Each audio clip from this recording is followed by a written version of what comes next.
Bonsoir à toutes et à tous. C'est un plaisir de vous retrouver pour votre journal de ce mardi 28 janvier. Tout de suite, les principales informations que nous allons développer. Une macabre découverte hier à Moorea. Le corps sans vie d'un homme, visiblement décédé depuis plusieurs jours, a été pris en charge. Les habitants du quartier avaient constaté une mauvaise odeur ces derniers jours.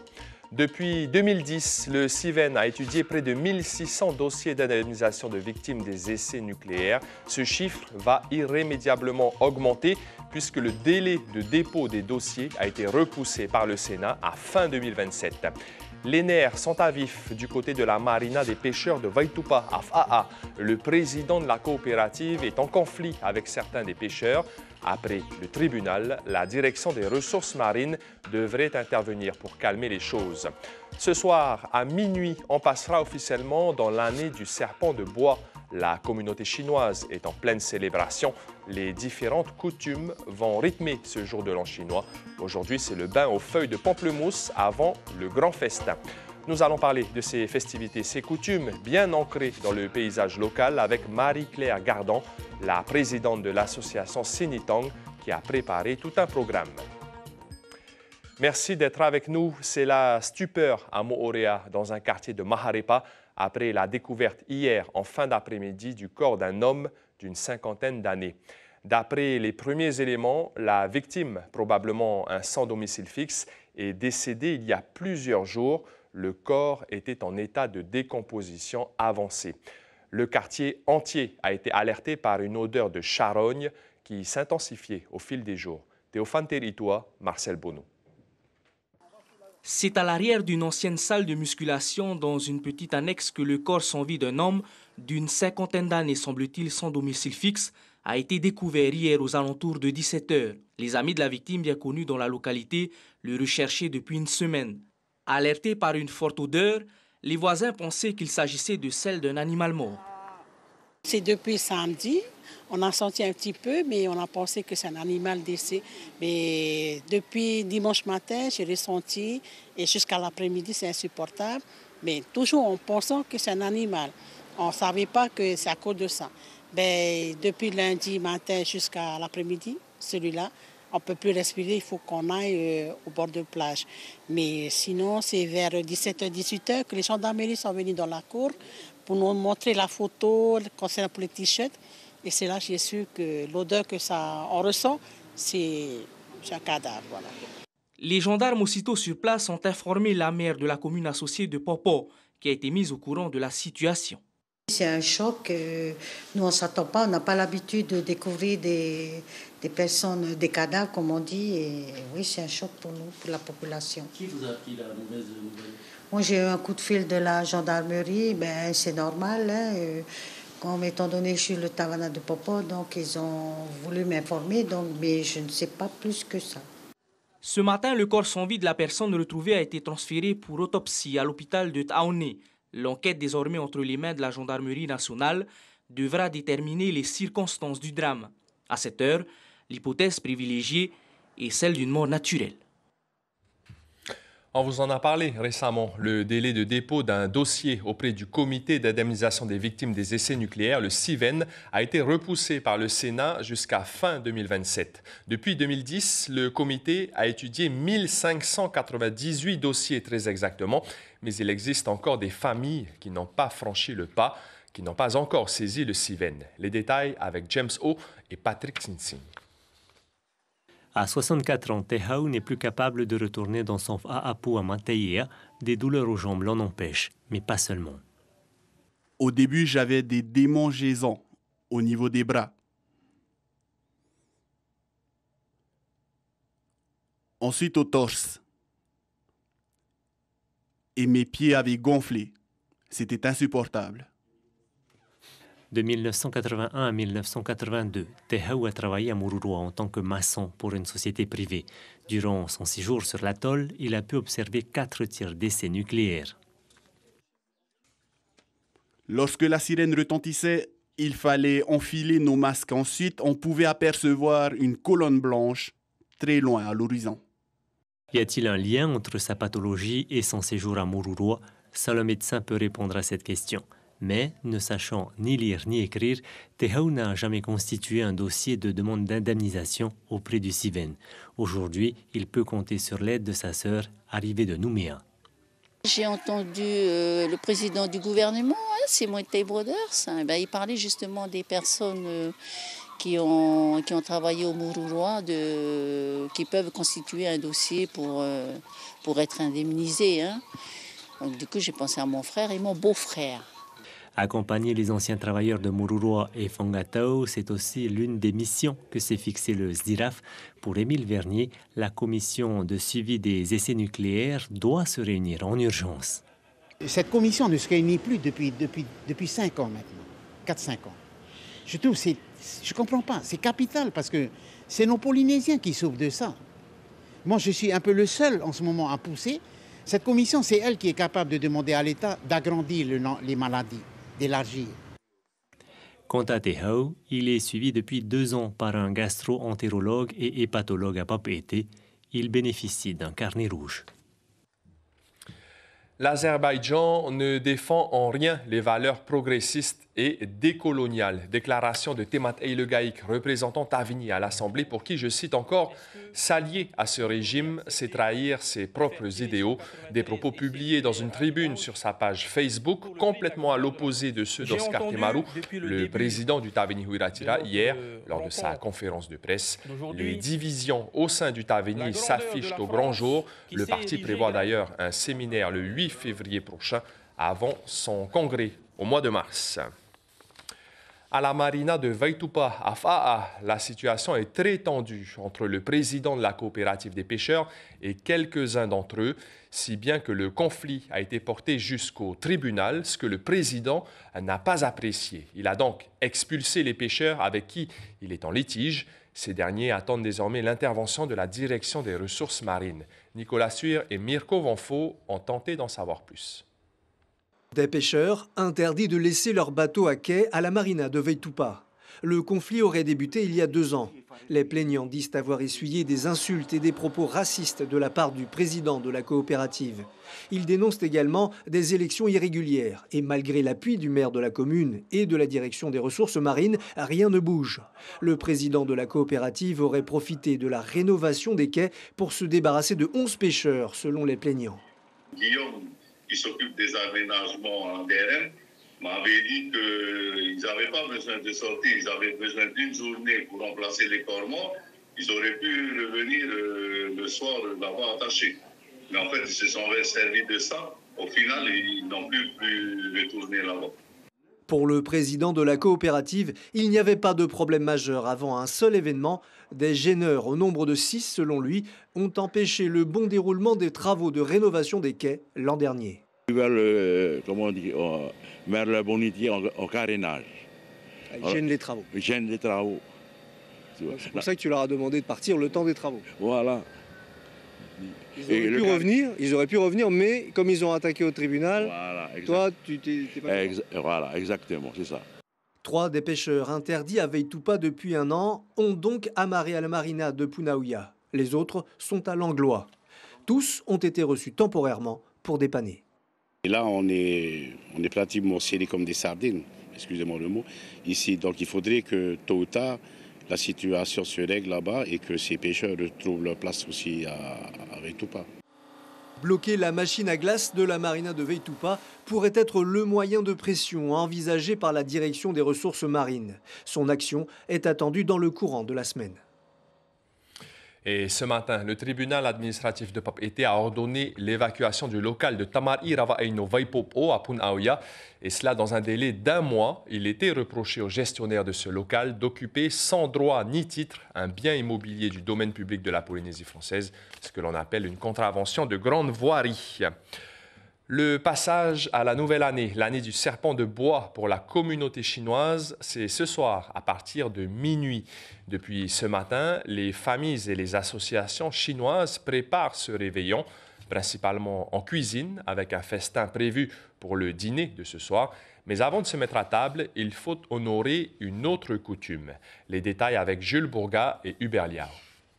Vous sentez le parfum? Ce parfum, c'est celui du bain purificateur. On se rince avec sous la douche le soir avant de manger. Il se prépare d'ailleurs comme une recette. On fait bouillir les jeunes feuilles de pamplemousse préalablement lavées 10 à 15 minutes. On prend environ 1 litre d'eau infusée, accompagnée de 9 feuilles pour les plus superstitieux, et on se rince de la tête aux pieds pour se purifier. Des familles qui respectent bien la tradition, donc ils aiment les symboles, les feuilles de pamplemousse, le chiffre 9. C'est symbolique, ça veut dire longévité. Kiu, ça veut dire long. Et le chiffre 9, ça se prononce Kiu en Hakka. Ça veut dire longévité. Cette marmite, elle, est bien utilisée pour la cuisine, car après le bain, place au festin. Canard rôti, légumes sautés, parahapewe, fruits de mer sont parmi les mets préférés pour le Nouvel An. La coutume voudrait pourtant que l'on ne mange que des plats végétariens, comme celui-là. C'est ça le tai choy. Alors ça, c'est un plat typiquement chinois qu'on mange au jour de l'an chinois.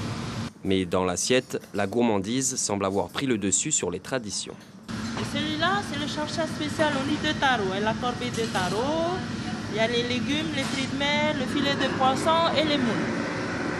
Question, on mange beaucoup. Ah oui, beaucoup. Surtout que dans les restaurants chinois, vous avez beaucoup de plats. Et beaucoup d'art aussi. Depuis plus de 20 ans, François Lam sculpte les 12 animaux de l'horoscope chinois. Il a d'ailleurs ressorti son cobra confectionné en 2013 pour l'année du serpent d'eau, afin de lui donner une apparence en bois. Alors j'ai peint un peu à la couleur bois, à peu près couleur bois, or, bois. Et le lambaz, j'ai peint en couleur de vert, comme le bois. C'est l'arbre. Donc c'est l'arbre, donc c'est la nature. Le serpent symbolise la sagesse et le renouveau. Selon les prévisions, 2025 sera une année de croissance et d'évolution. Mais attention, tous les signes ne sont pas compatibles avec le serpent. Et nous allons continuer de parler des festivités du jour de l'an chinois avec notre invitée Marie-Claire Gardon. Bonsoir. Bonsoir. Vous êtes la présidente de l'association Sinitang. Le passage à l'année du serpent de bois, c'est donc ce soir à minuit. C'est donc seulement à partir de minuit qu'on pourra se dire Kong Hing Fat Choi. Et qu'est-ce que ce moment représente pour la communauté chinoise? En tout cas, ce que je vois le reportage, tout le monde est prêt. Hein? Le repas est prêt, le bain. Ce sont les préparatifs pour justement accueillir la nouvelle année chinoise. Hein. Et donc, à partir de ce soir, minuit, on passe à l'année du serpent de bois. C'est un grand moment, passage de l'année du dragon de bois au serpent de bois. Quelle différence entre ces deux animaux et donc entre les prédictions? Vous savez, tous les ans, il y a 12 signes. 12 signes qui vont passer. Hein. L'année dernière, c'était donc le dragon de bois. Ça a été une année quand même très énergique. Hein. Le dragon, c'est un leader, c'est un meneur et tout. Et cette année, on va passer au serpent de bois. Et le serpent de bois, eh bien, comme on le dit, c'est la sagesse, c'est l'intuition, c'est la patience et c'est le renouveau. Ça veut dire que les familles chinoises vont réveillonner jusqu'à minuit ce soir? Non, pas forcément. Hein. Malheureusement, tout le monde travaille le lendemain. C'est pas comme le réveillon du Saint-Sylvestre et tout. Donc, il y a un repas en famille. Et puis, tout le monde, ils prennent leur bain pour se purifier. Et on va dormir tranquillement pour aller au travail le lendemain. Marie-Claire, pendant les festivités du jour de l'an chinois, il y a une omniprésence de la couleur rouge. Vous êtes vous-même habillée en rouge. Qu'est-ce que représente cette couleur? La couleur rouge, c'est la joie. C'est le bonheur. Et souvent, on s'habille en rouge quand il y a des belles occasions, comme la naissance, les anniversaires, et pourquoi pas le jour de l'an, pour accueillir la nouvelle année. Pour comprendre un peu plus les symboles de ces festivités du jour de l'an, ça commence par l'illumination des lanternes et ça se termine par le défilé des lanternes le 15 février. Que symbolisent ces lanternes? C'est vrai que cette année, c'était même une première, l'illumination. Parce que les autres années, on avait fait, mais bon, cette année, on a rassemblé beaucoup de monde et c'est un sens, parce qu'on prépare la ville à accueillir justement la nouvelle année qui arrive. Tout est illuminé. Est-ce que la jeunesse chinoise locale est impliquée dans ces festivités, dans la transmission culturelle? Oh, moi, je dirais que les jeunes, ils sont intéressés. Hein? Même ne parler les arts martiaux, hein? Les danses, ils sont très intéressés. Hein? Moi, je trouve qu'ils s'impliquent bien, même pour la danse des lions. Vous voyez, pour la danse des lions, ce sont des jeunes qui sont là. Et la langue, le Hakka, est-ce qu'ils le parlent aussi? Malheureusement, ça se perd, hein, comme dans tous les pays. La langue se perd un peu. Voilà, se perd un peu. Les enfants le comprennent, mais ne veulent pas, malheureusement, le parler. Mais on maintient ça dans la famille. Pour finir rapidement, prochain rendez-vous pour vous, ce sera le 9 février, notamment avec la journée culturelle. Ah oui, là, il faut vraiment venir parce que c'est la grande journée manifestation culturelle. Et là, on reçoit tous les ans beaucoup de monde, beaucoup de curieux, beaucoup de gens intéressés parce que là, il y a démonstration donc, de toutes nos facettes de culture. Et donc, on reçoit beaucoup de monde et il y a beaucoup de succès. Venez nombreux, comme tous les ans. On vous attend. Et tout cela est gratuit. Ce sera le 9 février au Temple Conti. Merci Marie-Claire Gardon. Je rappelle que vous êtes présidente de la Fédération Sinitang qui comprend 10 associations au sein de la communauté chinoise. Merci beaucoup. Merci.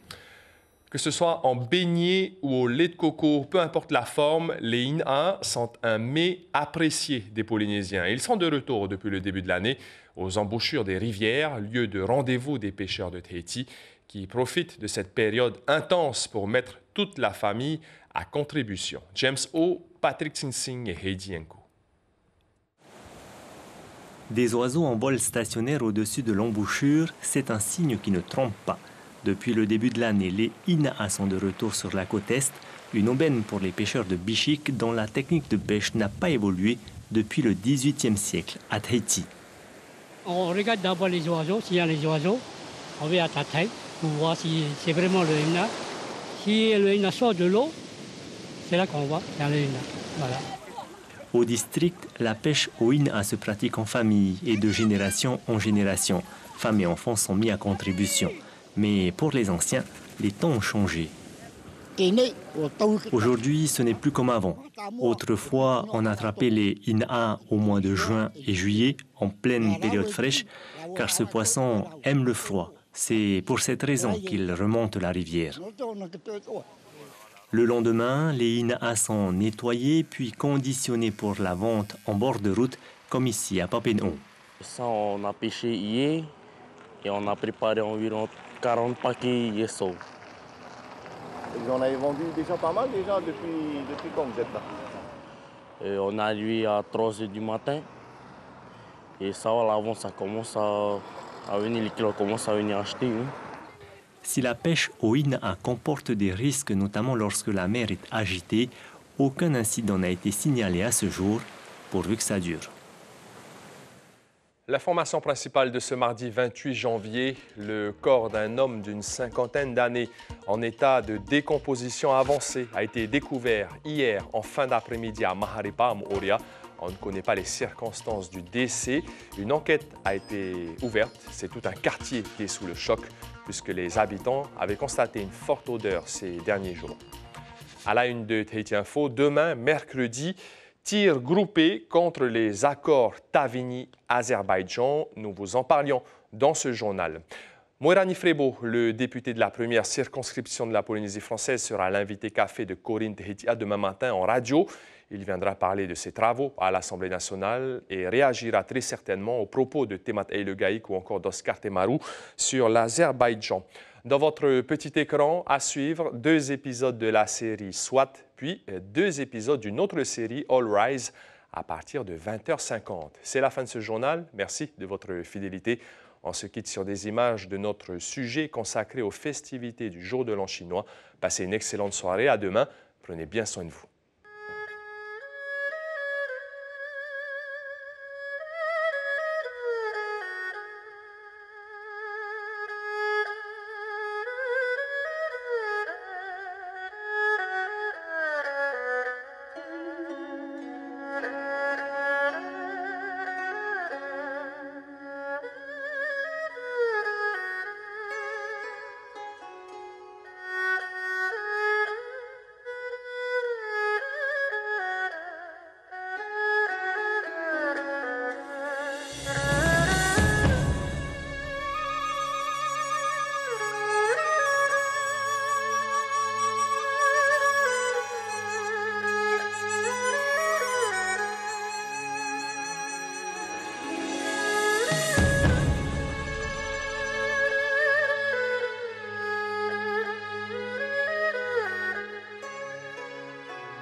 Retrouvez ce programme en replay sur notre site internet.